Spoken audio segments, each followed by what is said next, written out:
Not a maxi revolution in the summer, not a really huge Mercato, but a few names, 3 big names to make Juventus immediately competitive for the Scudetto and doing well in Champions League. This is the plan of Juventus for season 25-26, and that's also what we'll speak about in today's video, and also other topics. Ciao Juventini of the world, my name is Giuseppe, welcome back on the channel. I hope you're all doing well, that you are enjoying a beautiful Tuesday. It's really early in the week, and we'll have to wait until the weekend for Parma-Juve. That is extremely important, crucial, and that game is maybe already decisive for the rest of the video, for what we'll speak about in the video, because the big name that we will mention, if you are dreaming about them, I'm not that much, but if you are dreaming about them, top 4 is super important, is crucial, is vital. How many times am I obliged to repeat that? If you didn't yet, please support the channel also on Tuesday with a maximum of like. Don't forget to subscribe to the channel, because we start with a topic that I want to reopen slightly, not long, and close immediately, hoping it's the last time that I speak about it on the channel, because it's something that I really don't like to do. Niccolò Fagioli. A few days ago I made a video to reassure a lot of Juventini that what you were able to read on the media or on social media that has been translated or reported is not the new case, but they are referring to chats that have been leaked from 2-3 years ago, that Juventus was absolutely and is not risking anything. Some players potentially, if they found out that they were gambling on football, but at today this is absolutely not the case. And here we stop about the video that I made. If you want more detail, go and watch it. But why Niccolò Fagioli? Why am I starting the video about that today? Because yesterday he posted a really long letter in Italian on Instagram. I don't want to translate it. If you want to, you can go on Instagram translation button and you will know what he said. But in a recap, he's asking for respect of his person, that it's a person that, yes, committed mistakes, big ones, and he paid correctly the price for it. Can we please move on? It's a help, it's a message directed to the media to stop harassing him. And I totally agree with him. You know, in life, everyone is doing mistakes. Some people little mistakes, some people big mistakes. And I believe in second chances, especially if you are caught and you already paid the price for it, you go with a second chance. Everyone is entitled for a second chance. And in that case, also Niccolò Fagioli. Look, I wish him the best, really the best, for his career as a football player, but even more importantly for him as a person, as a human being, as a man. I really wish him the best for the rest of his life. Now, reading the chats, but also what I saw, what I read, my first opinion about the case, you know it, in the beginning with a lot of respect, moving away, reporting in the first case, and then moving away totally, backing up Fagioli. I always said, I really think that the best decision would be to split roads with Niccolò, because that problem, even if you deserve a second chance in life, is extremely difficult to go over it, to just say, okay, I paid for it and it's over. You need fresh air, you need a new journey, you need to construct yourself far away where sins have been made. And I confirm today that I think it was really the best possible choice for Juve and Niccolò Fagioli to split roles. Not only for Juve, not only for Fagioli, for both of them. The right decision has been made. I think that Niccolò will do a beautiful career, because the skills of the player are absolutely not in doubt. Will he score a tripletta, a hat-trick? Will he do fantastic roulette? Will he bring Fiorentina to Europe, whatever? Will he win the Ballon d'Or at Fiorentina or in another club, at Real Madrid, at Barcelona, at Liverpool, if one day he moves? Well, I will be happy for him, but I will have zero regrets. Good decision at Juve, even if we sold him for not that much. A player that without these problems probably would have had today a value of 40-50 million euro. We sold him for 16. It is what it is. No regrets. We move on. And I don't want too much to speak about that in the future. Now, back to the future. Attenzione! Because before speaking about Mercato, I want to go towards something else. Good news, some people will say. Juventinità back, not on the field, but in the management. Because Juventus has a clear intention to make some changes. Back to the future. For what reason? Because Jeep, and we spoke about it a few days ago, could potentially, and apparently we are at the details, be back on the shirt of Juve as a main sponsor. Not only Jeep, but also Giorgio Chiellini, that is already back, but was not taking care at all about the sporting side, also because it was partially his decision. Well, next season they are trying to change a few things. Also with a man that could potentially come back, a man that I really appreciate for his professionalism and everything that he did for Juve. Coming back at Juve would be extremely important. What are we speaking about? Well, John Elkann. John Elkann is really making a huge, big statement in the last few days and also for the future. After really feeling that Juventus was at risk of not making top 4, after being ridiculized in front of the entire world, saying, stop, basta, I don't want to become the Manchester United of Italy. No, we are not there yet, and I don't want to become that. I don't want to be the first one at the head of Juve to make Juventus a farce. This is not what I want. And he's actually sending a big message that is clearly on top of things. First of all, with the 15 millions immediately after sacking Thiago Motta. Capital increase. I'm already ready, communicating. I'm ready to even increase it until and up to 110 million. And that's the first message.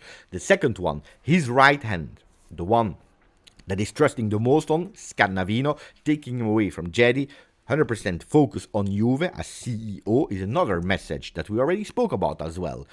Chiellini and Calvo that are taking care about other things, more the marketing side for Calvo, more the administrative things, a bit following Calvo on the other side, while Giorgio Chiellini and Calvo could be closer to the sporting area from next season and already starting to say, to speak, to take some decision, and that's a really good one, especially for Giorgio Chiellini. How many times did we say it's difficult that Juventini tie? Yesterday I made a second video about Tudor saying he knows where he is. Nobody needs to teach him where he is, to tell him where he is, because they know it, they feel it. Well, who better than Giorgio Chiellini? Backstage story. If with Thiago Motta and Giuntoli in the past, Giorgio Chiellini, he didn't even want to, but there were some talks of why don't you bring the experience that Juventini of Giorgio closer today when we are in need? Well, they were pushing him a bit more away. He was not really allowed to enter the locker room. Pay attention, because after Lecce, Juve Lecce, for the very first time, Giorgio Chiellini was asked to go into the locker room, not to speak, but just to be there. And that's already a big, huge step. Backstage story, I hope you enjoyed that one.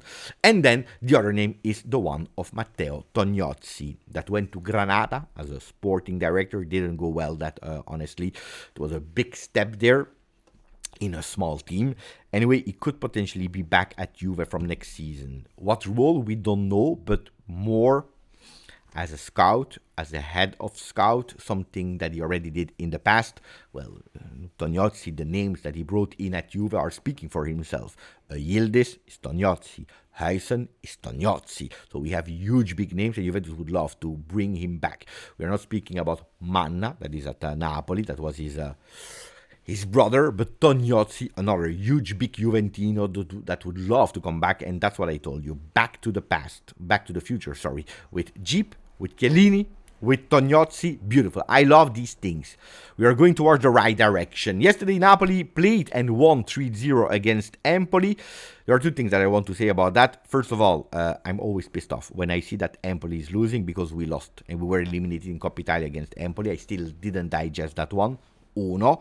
Due, it's the fact that it's good. It's good because Napoli is putting some pressure on Inter. We know it. Next week, Inter, Bologna. So that means that after the Champions League game of Inter on Wednesday, they will still push. They are obliged to push against Bologna because, with 5-6 points of advantage of Napoli, it would have been extremely difficult for Inter to go full power. They could have said, okay, we have one game of Joker, a jolly game, where if we can do some rotations, it's okay. Even if we lose 2 points, it's fine. Well, no. Inter will have to push, and that's why I'm happy that yesterday Napoli won. Before speaking about the Mercato, look, guys, yesterday, a beautiful news. There is the newness in the stadium, Allianz Stadium, that from this season there will be also other activities more than football, which is a really great news. We will open, the first big activity is a concert, the one of Eros Ramazzotti at the end of the month of June, and it's really a good one. You will tell me, Beppe, who cares? No, I care a lot. First of all, because Eros Ramazzotti is the first one, it's a good choice because he's a real big Juventino since ever, so that's a good choice. Secondly, because that means that you have extra revenues. Beautiful, beautiful to look for extra revenues where you can. I believe that in today's world, a stadium needs to live 24/7, every time. In the winter, in the summer, in the autumn, in the spring, whatever, needs to live 24/7 extra revenue that you can have from the stadium is helping the club. So good news, and also happy that it's Eros Ramazzotti. Now we go towards that Mercato topic that I told you after nearly 10 minutes. Tutto Sport is giving us a title.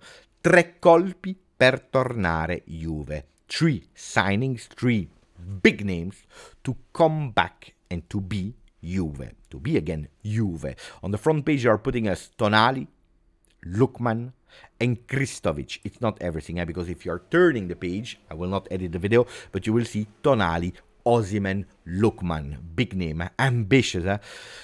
I don't believe that this is possible. Look, for Osimhen, you go towards 70 million euro, maybe 70 million for Tonali, and you're already at 140 million, 60 million for Lookman, and you have already a spending power of 200 million. Would I do that 200 million for these 3 players?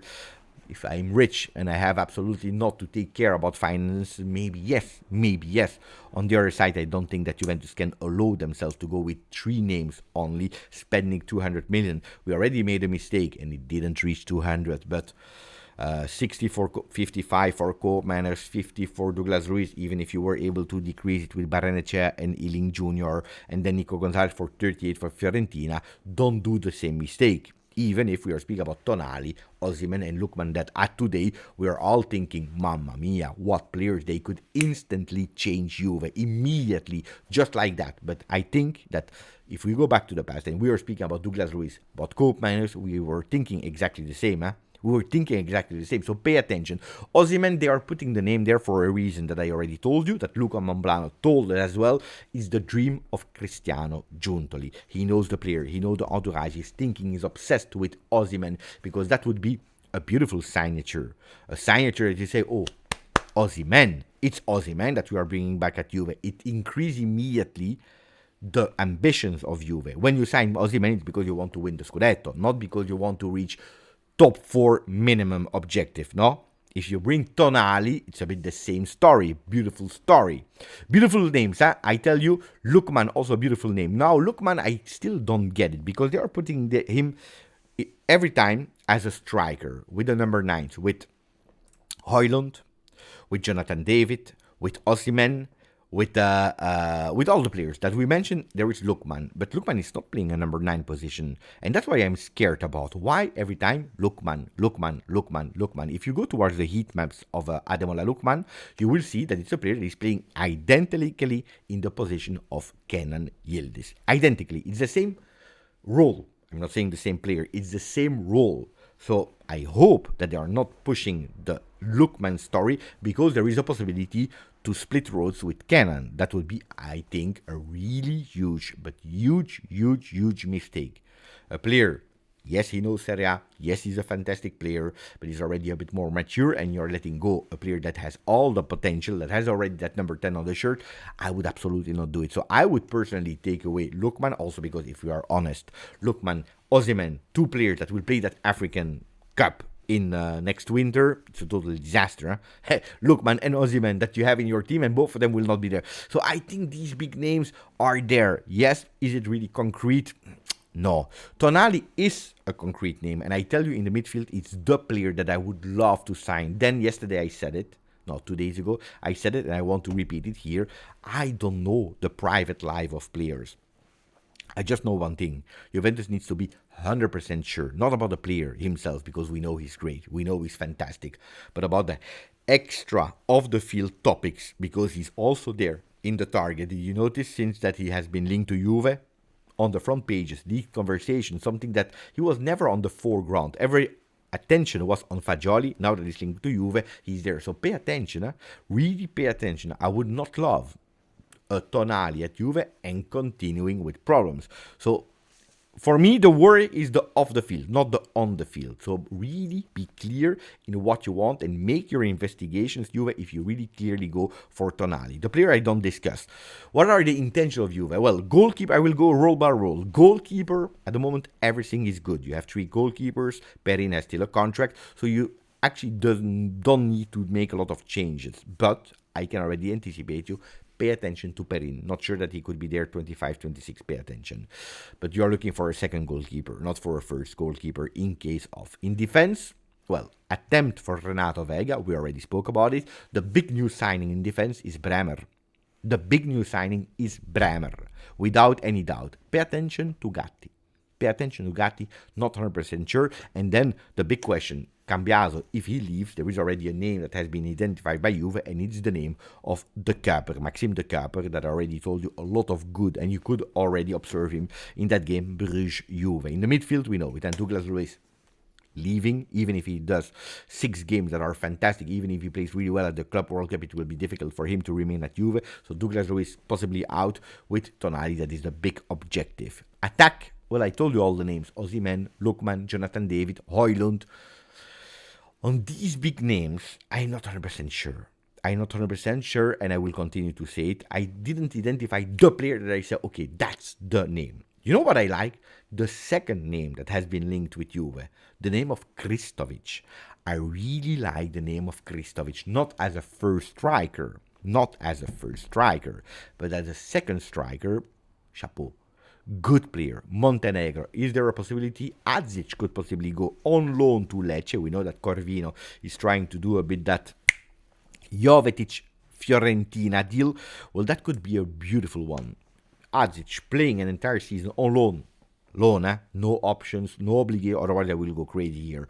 But alone to play in Serie A, if they stay in Serie A, to develop himself in Serie A an entire year, playing as a real number 10 there, really gaining maturity to come back stronger at Juve, could be a possibility with Kristovic immediately at Juve as a second striker. Then, of course, we need to think about the first striker. That's something else. Of course, you need money, and that's why we need to qualify to Champions League. That's what I told you. Parma, Juve is already nearly decisive. Pay attention.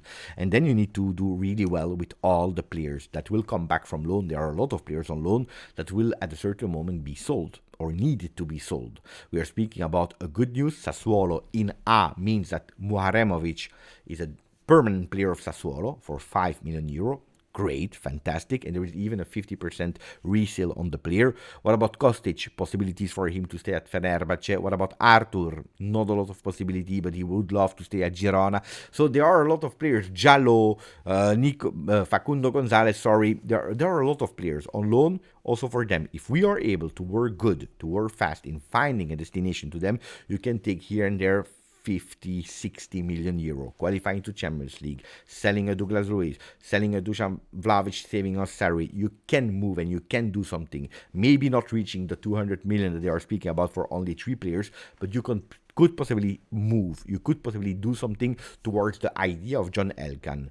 Back with Juventinità, back to the future, and also not a revolution, but a strong few men that can be put Juventus immediately with big ambitions. Because next season, I already tell you, I don't care who is the coach, I don't care who is the manager, I don't care who are the players. I want one thing, I want to hear that Juventus, their target, it's not minimum top 4. The target of Juve is to compete until the end for the Scudetto. Let me know what you thought about it. Grazie, forza, Juve. Ciao.